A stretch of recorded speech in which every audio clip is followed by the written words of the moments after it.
Hi, I just thought I'd share my Octopus Agile experience for tomorrow. Um, Octopus Agile give you half-hourly electricity rates. They published the day before, and today, as you can see, they stopped at 1.1 pence a kilowatt.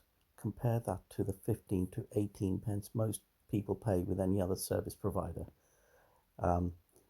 In the day, the rate changes every half an hour, going up to the peak rate, which is always 4 o'clock in the afternoon, to about, I would say, 7:30.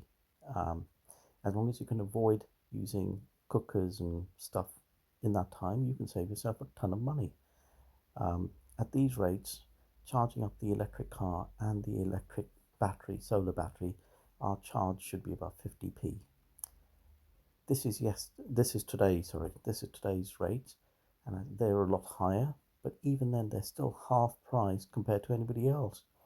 And at 11 to midnight tonight, the rate goes from 4.19 pence to 2.65. So a lot of savings to be done. If you really look into this, you can save a ton of money. Use my link. We both get £50. And if there's anything else I can help you with, ask me the question. Thank you.